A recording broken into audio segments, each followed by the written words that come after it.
Oke, shalom Bapak Ibu semuanya. Berjumpa lagi dengan saya, Didi Juli. Kali ini saya tidak sendirian, tapi ditemani oleh teman-teman, saudara saya semuanya, orang-orang hebat. Jadi nggak kebetulan sih. Jadi kami bertemu karena ada satu dua hal yang mempertemukan kami. Ada Mas Luisat Prasetyo, abangnya Fendi. Jadi kali ini temanya ringan, jadi bukan tentang berapologet. Jadi saya tidak mengajak Bapak Ibu untuk belajar apologet. Saya mau klarifikasi ya. Jadi ada rumor nih di balik absennya 1 bulan Luis Prasetyo dan kecelakaannya Bro Effendi. Jadi kali ini kita mau bahas tuntas, bener nggak rumor yang akhir-akhir ini beredar di media sosial. Nah, pertama saya mau bertanya kepada Om Luis. Jadi Bro, kan kemarin Bro ini diisukan karena sudah 1 bulan nggak bikin konten gitu ya.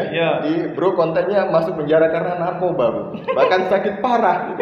Itu apa sih sebenarnya yang terjadi? Kenapa absen 1 bulan? Ya sebenarnya ada banyak kesibukan lah Mas. Karena kan saya istilahnya kan YouTube ini kan juga bukan satu-satunya yang pelayanan saya kan. Pelayanan saya kan ada di gereja, saya gembalakan gereja, ada jemaat juga, terus ada sekolah, ngajar. Saya ngajar juga. Jadi memang sebulan itu sibuk. Sangat-sangat sibuk, nggak bisa kerjain video. Nah sebenarnya juga ada masalah lain, tapi bukan berkaitan dengan narkoba, bukan berkaitan dengan sakit parah nggak? Sakit parah. Sipilis atau apa kemarin? HIV. Apa itu? HIV katanya. Iya. Enggak lah. Kalau yang punya istri 4 bisa. Gitu. Istriku cuma 1. Oke. Apa lagi ya kemarin dibilang? Masuk penjara kan? Masuk penjara. Enggak juga, masih ada. Masih bisa jalan-jalan dan lain-lain. Jadi itu berita yang sangat-sangat bohong ya. Makanya saya heran kenapa suka bohong begitu loh. Maksudnya isukan tentang saya yang aneh-aneh. Ya, sebenarnya memang banyak sih Bapak Ibu bertanya di kolom komentar di channel saya, kemana sih Mas Luis kok nggak upload video gitu ya? Ya jawab, jadi ada kesibukan 1-2 hal yang membuat beliau ini nggak bisa upload video dalam beberapa waktu ke depan, karena ini adalah akhir semester. Jadi beliau juga ngajar, sibuk mempersiapkan ujian anak-anaknya, kemudian juga menggembalakan di gereja, kemudian kunjungi jemaat. Nah, jadi kami itu bertiga, YouTube itu bukan satu-satunya tempat pelayanan bagi kami. Seperti saya juga seorang gembala dan ada hal yang saya kerjakan juga di luar selain YouTube. Makanya kadang-kadang juga saya agak absen sedikit gitu dalam YouTube gitu ya.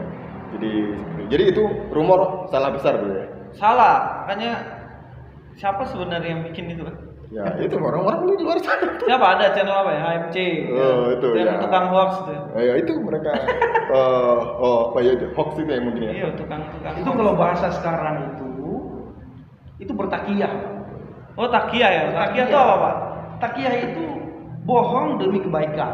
Oh, gitu ya. Nah, karena ada istilah bohong demi agama itu diperbolehkan. Nah, kenapa diperbolehkan?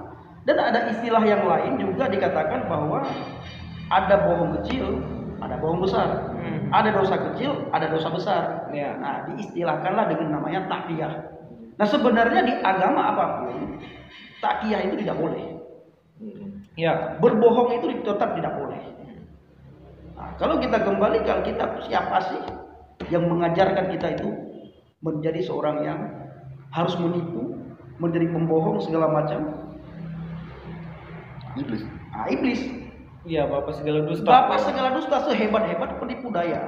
Ya, nah, kalau di dalam iman saya yang dulu itu dikatakan Bang Luis dan Bang Didi Juli khairul makirin. Nah, jadi Allah Subhanahu wa taala punya sifat. Salah satu sifat Allah itu adalah khairul makirin. Apa itu? Sehebat-hebat penipu daya. Nah, jadi waktu saya di pesantren dulu saya bertanya kepada Ustadz kenapa Allah punya sifat sehebat-hebat penipu daya? Dijawab sama Ustadz saya, kita ini kan suka sekali berbohong, suka sekali menipu. Jadi kamu tidak akan bisa menipu Allah karena Allah lebih hebat lagi tipu dayanya daripada kamu. Oh, itu dari sudut pandang mereka ya? Sudut pandang. iman saya. Iman yang dulu ya. Iman yang dulu. Tapi sekarang enggak, Bro. Enggak Masih beriman. Katanya kan kemarin Bro sebar hoax itu yang akhirnya Bro kena ini kan, kena hoax juga, kena azab katanya. Jadi bener nggak? Maksudnya bener nggak itu? Iya, jadi Bro Effendi itu di waktu kecelakaan itu Bro. Jadi ada yang sebar hoax juga bahwa dia itu sebenarnya kena azab dari Allah gitu katanya. Sebenarnya bukan itu saja yang disebarkan, Bang. Ada orang yang menyebarkan bahwa saya sengaja pinggir mobil di di jalan tol. Di jalan tol saya berhenti di tempat yang sepi. Lalu saya ambil batu rame-rame, mobil itu sengaja saya hancurkan. Tujuannya apa ya, Bang? Maksudnya apa tujuannya menyebarkan itu? Katanya supaya saya dapat mobil baru. Sampai begitu. Hoax ya. Hoax besar. Enak banget ya kalau kayak gitu ya. Rusakin mobil dapat mobil baru. Saya juga mau lah kalau kayak begini, Bang. Mereka melihat mobil saya hancur. Itu juga pemberian orang. Ya. Yang sampai detik ini saya tidak tahu siapa yang memberikan mobil itu kepada saya. Biasanya ketika saya memberikan HP ini kepada Bang Luis, kepada Bang Didi, tahu yang memberikan Effendi Usman. Ya. Tapi kendaraan yang saya pakai yang sudah hancur lebur itu, saya benar-benar tidak tahu. Ya. Berkat itu datang dari orang yang tidak saya kenal sampai detik ini. Jadi mobil itu saya ke Tangerang dalam keadaan ngantuk segala macam, padahal saya sudah berhenti berkali-kali, tapi kecelakaan itu tetap datang. Akhirnya tidak bisa mengelak lagi. Saya ketabrak di situ, kecelakaan tunggal yang membuat kaki saya agak sakit sampai sekarang dan tulang rusuk masih agak sakit. Nah, yang mereka tidak percaya itu, kok mobil sehancur itu saya nggak terjadi apa-apa. Iya. Nah, berarti secara tidak sengaja mereka rindu supaya saya ini celaka.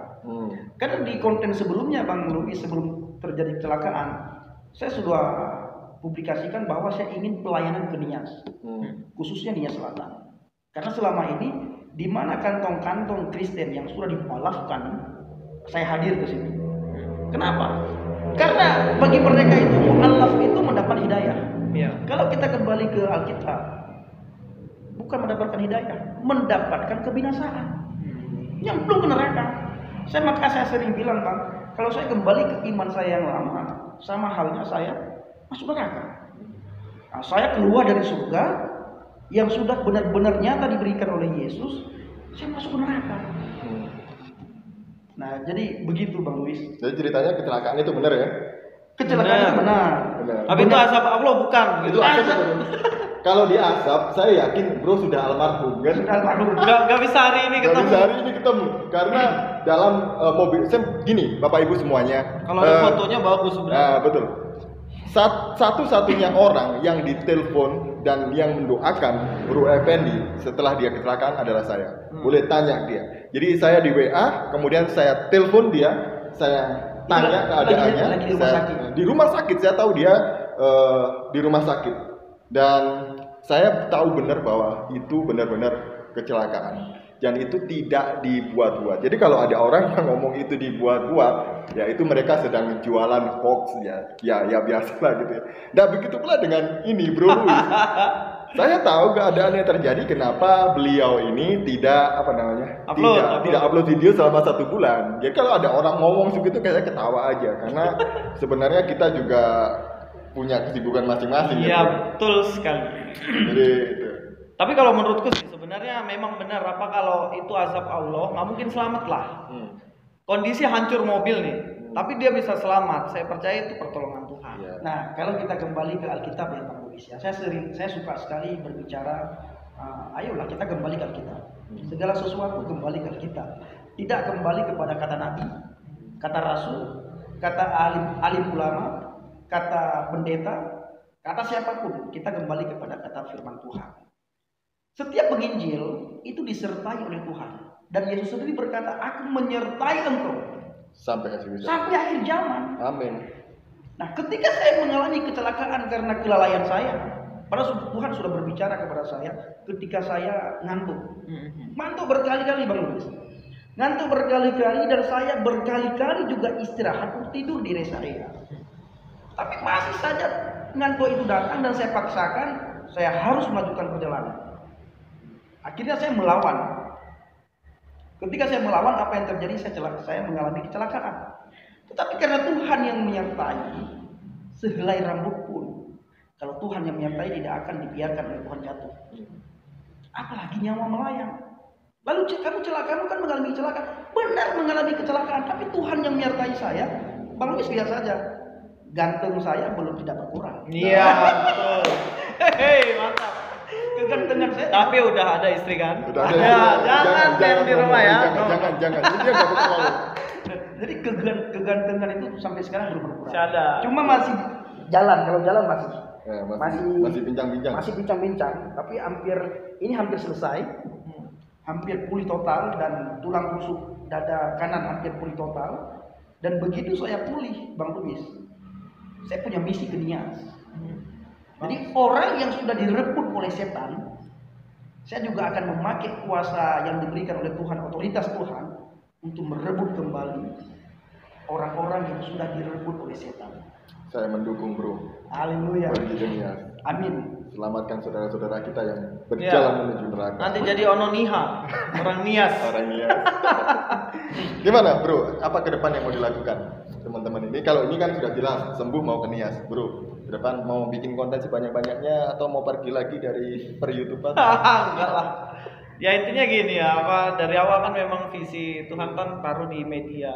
Saya kan memang senang di media, ya masuk ke situ. Tetap saya akan terus apologet dan semuanya akan tetap berjalan. Cuman kalau dituntut untuk tiap hari, saya nggak boleh cuti sebulan, nggak boleh cuti 2 bulan, ya itu keterlaluan lah. Saya kan punya kehidupan juga gitu loh. Bang Luis, saya ada permintaan Ya. kepada Bang Luis dan kepada Bang Didit Juli dan juga kepada para youtuber Kristen yang lain.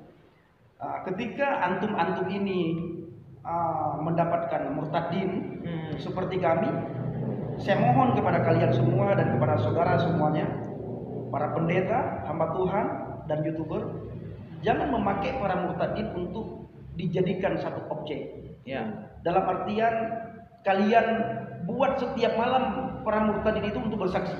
Iya. Tapi apa yang harus kalian lakukan? Saya mohon, bina murtadin ini, karakternya perlu dibina, lalu diajarkan Alkitab yang benar, sehingga kami ini punya benar-benar memiliki akhlak, memiliki adab dan kesopanan yang luar biasa, sehingga mencerminkan karakter Kristus. Sehingga karena apabila ini tidak dilakukan oleh para youtuber dan para pendeta yang senior terhadap kami para murtadin, kehidupan lama kami itu akan terus mengikuti. Maka perlu pembinaan. Nah, murtadin ini dibina, harus dibina. Kalau tidak, sama halnya dengan mu'alaf yang baru hari ini dia masuk Islam, dikasih mic dan ada jabatan bahwa dia ini seorang ustaz. Iya. Seorang pengajar. Nah, ini Bang Luis, harapan saya, karena Bang Luis adalah sangat senior, bahkan dari segi subscriber tidak ada apa-apanya, Bang. Jadi harapan saya, tolong ini diperhatikan dengan benar. Itu harapan saya. Dan bahkan saya sering sekali minta sama youtuber yang lain, tolonglah kami yang baru percaya kepada Yesus, jangan kalian buat kami untuk tempat cari uang. Kalau saya berkata seperti itu kan kasar sekali. Iya. Tapi ini terjadi, Bang Luis. Betul. Ini terjadi. Setiap hari ada channel-channel tertentu setiap malam itu dipertontonkan para murtadin. Iya. Akhirnya orang tersebut juga mengatakan hal yang sama di lain kesempatan, bahwa murtadin ini cari uang. Padahal bukan cari uang, karena mereka dimanfaatkan. Eksploitasi. Saya teringat waktu awal-awal saya bertobat dulu, Bapak Gembala saya menjadi sebagai mentor, sebagai gembala dan sebagai orang tua angkat. Saya dibina selama 1 tahun, bahkan tidak boleh berhubungan dengan dunia luar.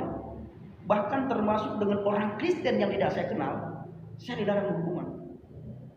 Saya dibentuk karakter, bagaimana saya harus belajar Alkitab, mengenal pribadi yang telah menyelamatkan saya, Yesus Kristus. Itu terus sambil berdoa, puasa, belajar, doa, puasa, belajar. Tiap hari Bang Luis, itu yang saya lakukan. Di samping saya nyapu gereja. Itu yang benar. Betul, betul. Ini baru tadi benar ini ya. Saya kenal dia udah lama juga, bro. Oh gitu. Makanya apa waktu itu kan masih dibilang ini ada temanku ini katanya. Ya Pak Effendi lah. Tapi memang gini ya, logikanya gini lah. Kayak saya Mas Didit, ya tentunya channel Habagiat ini juga kan kita kan kadang luruskan mualaf nih. Jangan kamu kasih mic ini mualaf, ini penipu, tidak tahu Kristen bicara tentang Kristen. Begini dikasihlah murtadin yang baru-baru bertobat istilahnya kan. Kasih mic langsung jelek-jelekin Islam. Terus langsung jadi pengkhotbah di Kristen. Nah, itu kan sama aja dong. Kayak istilahnya itu mereka itu waloninya di Kristen gitu loh. Betul. Nah harusnya memang benar tuh belajar dulu setahun, 2 tahun, 3 tahun belajar Alkitab baik-baik, baru mengajar tentang kekristenan kan gitu. Saya setuju sekali dengan prinsipnya.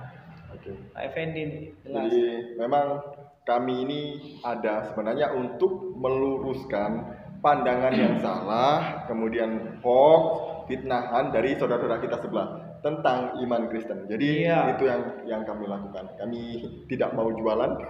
Apalagi apa itu ya, yang namanya hoax itu, udahlah itu dilalukanlah daripada kami. Jadi ini cukup sekian, ternyata klarifikasinya begini yang benar ya. Bang Louis Prasetyo ternyata tidak sakit, tidak masuk penjara karena narkoba, tapi ada kesibukan yang lain. Dan Bro Effendi ternyata juga tidak kena azab. Itu murni kecelakaan. Justru dalam kecelakaan itu menunjukkan pemeliharaan Tuhan yang sempurna. Oke, sekian dari kami semuanya. Shalom, salam waras, Tuhan Yesus memberkati kita semuanya. Jangan lupa salam aki. Oh, salam aki. Aku kabarkan Injil keselamatan. Oh, gitu ya salamnya. Bang Luis, ulangi Bang. Salam aki. Aku kabarkan Injil keselamatan.